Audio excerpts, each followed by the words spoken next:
Hi everyone, welcome to Justin's Reads, and on today's episode we are talking about a book by Khaya Dlanga, and it's titled "These Things Really Do Happen to Me" by Khaya Dlanga.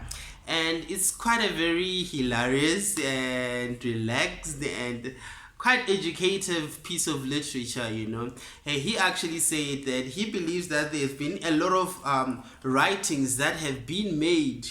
There's been a lot of serious writings that have been produced, so it was about time that he came up with something that is more relaxed and for everyone. So I think it's actually a very nice read for this kind of period, when people are relaxed, December and festive mode. It's quite a good pick for anyone. I recommend it to anyone anyway at this time of the year. So he actually believes that life is nothing more than just a collection of stories that we either create or we find ourselves in. So each and every day as you go out, you create stories, be it at work, be it on your way to work, at school, wherever you spend most of your time, or wherever you go, or wherever you find yourself, be it at home, you create stories. So he believes his stories, right? They are not that different from everyone else's stories. The only difference is that he was able to pen down his own for all of us to indulge and actually enjoy. So he says this in turn means that we are stars in our own lives and co-stars in the lives of other people, because we do not live in a vacuum, right? So we get to mingle with other people, therefore becoming part or parcel of other people's life stories. That's just how life is. So he began by telling a story. I'm just gonna pick a few stories that I found fascinating in this book. There are a lot of stories, by the way. So I'm just gonna pick a few stories that I found fascinating and worth talking about. So the first story being when he was growing up, right? He was staying with the grandparents. So whenever the visitors would come, or the mom, because the mom was working in another town, so whenever the cousins or the visitors from another village or another town would come, he would wash himself and literally smear himself in Vaseline, so that he looked good, he looked presentable in front of the cousins or in front of the visitors that would be coming. And he wrote a statement that the surprising part about it is that when the visitors would come, they would leave, because he was thinking the people that are coming from the village, when they come, he's gonna go with them. But no, he would stay there in the village. Then he realized that there is actually a layer about a village life that can't be taken away because of one bath, that she can't rinse off with one bath. Then he talks about the fact that his birthday was always weird, because that's when they found out about the information about the passing on of his father. That was not really the day that the father passed on, but it was the day that the news about the death of the father got to them. So each and every of his birthday has always been weird, because it brings those memories, and that's part of his birthday. So he was saying he's actually working on it right now to free himself from that thing. And he talked about when the village snows, because there was a time during the winter period where the conditions were very harsh, and it actually says very harsh and unforgiving, when the village is snowing. And he said these are the some of the things that people now, they can find it romantic. He said some of the things that people romanticize now about snow. Imagine if there's snow in Joburg or wherever you are right now. It's something nice, something romantic, something people would want to talk about, because it doesn't really happen that often. But for them, they knew that that season was going to come, and the conditions were very harsh. It was very cold, so he doesn't really relate to these things the same way like other people, because to them it was a totally different story, you know. And I actually remembered you know, when I was growing up, right, we used to stay in a place. So for me to be able to go to school, primary school, we had to climb a mountain. So I was literally hiking each and every day. So when people talk about find romance, find fun in hiking, I might not really find that fascinating, because the way I experienced it is different from how a lot of people could be experiencing it right now, you know. And he talked about the mom being a practical feminist. You know, he said the mom actually practices what he calls practical feminism, because she was doing the things that were deemed for men, the things that they were reserved for men, like riding on horses. And during that time, those are the kind of the things the mom liked doing. So she was literally practicing practical feminism. And as I was reading this, I actually laughed, because my mom as well, when I was growing up, she was that type of person, you know, who do literally everything that that was reserved to a man. At some point, she was actually the head of that village, and I'm like, oh my goodness, you know, this is like, at that time we didn't know about, okay, I didn't know about feminism, you know, but as I was reading, I could relate. Oh, okay, this is practical feminism that this man is actually talking about.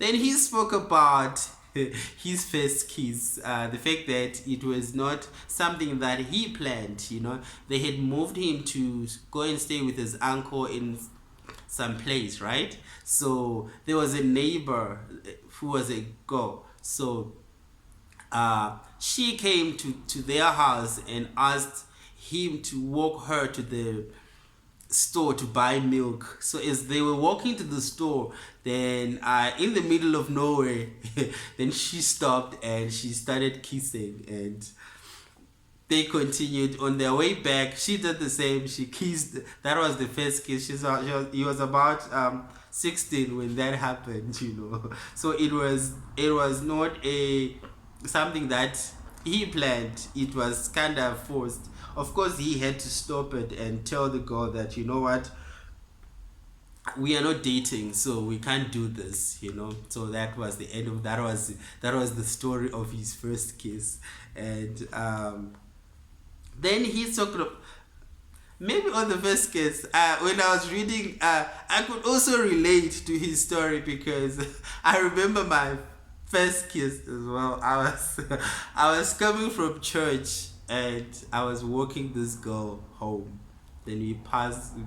It was a very quiet place, and then she literally did exactly what this that girl did to Khaya, and boom, in the middle of nowhere, like, I had to stop and say no, like, we can't do this, you know.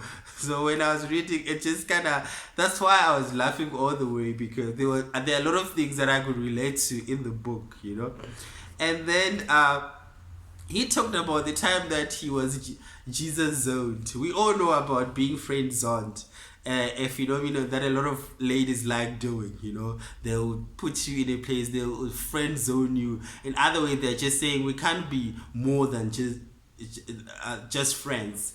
Friendship is all I'm offering right now. We can't be more than that. So he was explaining the fact that at some point he was Jesus zoned. So there was this girl that he liked, so they were going to this church. So when he tried to approach the girl said no. At this time of my life, I'm trying to find Jesus. I'm trying to be in a certain place with Jesus. I'm trying to discover myself in Jesus. So I can't be more anything more to you right now than being a friend, because I'm still trying to find myself in Jesus. So immediately the guy was Jesus zoned, and it was quite hilarious. Anyway, I think one of the last story that he talked about that I loved, it was about relationship. I'm just trying to find it now. I'm just gonna read it as it is. Um, it was actually his thoughts. So in between, he threw in pieces of information talking about his thoughts about different subjects. So here he was talking about his thoughts on relationships. So he said a relationship should mean freedom, not control. There is no need to police each other. Nobody owns anybody. Even your parents don't own you. Don't force or stay in a relationship because you are lonely. If compromise is excessive and one-sided, that's rarely a recipe for a great relationship. Stop believing in the delusion that a conflict-filled relationship is passionate. It isn't. If they make you feel like being in a relationship with you is a favor, leave. I think this BS repeat. If you are in a relationship with someone that makes you feel that like they are doing you a favor by being in that relationship, you say no, leave, go. That one is not meant for you.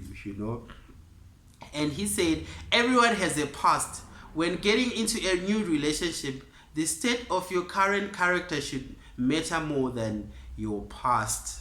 He said, when you fight, don't focus on winning the argument at the cost of finding a solution. Be in a healthy and loving relationship with yourself first. Love you first before you can actually love another person. Okay, I think finally he spoke about instant replies. We are in the age of instant, immediate, everything happening on the go. So he said people have this illusion that if someone responds to your message immediately, that means you mean a lot to them. I said no, it doesn't mean that way. And a lot of people end up being hurt. For example, if someone takes long to answer your message, you think maybe they don't like me, or a lot of things, or you're not that important in their lives. It doesn't turn out to be that. It's not that way. You can be responded to immediately, doesn't mean that person values you. If you can be responded to an hour or 3 hours later, doesn't mean that the person doesn't care about you. They could have just been busy. So he said, stay away from that illusion that to try to find validity in how fast people respond to you, how quickly your messages are responded to. It doesn't mean anything. It doesn't guarantee that you are loved that way. So value yourself. Don't find value in things like that. They don't really mean anything. It's like, so he actually explains the fact that he doesn't have notifications on his phone. He only checks his phone when he needs to. I'm like, okay, I hope I'll get there someday, where I don't have notifications. Right now I need notification for some other things. So he said no. So don't try to find a validity in things like that, like messages. No, it shouldn't control your life. It shouldn't control how you behave or how you're going to respond to a person, how quick somebody has responded to your message. So yeah, that was a book, These Things Really Do Happen to Me by Khaya Dlanga, and you would love it. If you get a copy, you'll really love it, loving all the way, and at the same time picking a lot of lessons that you can apply in your own life. Thank you so much, and have a wonderful festive season.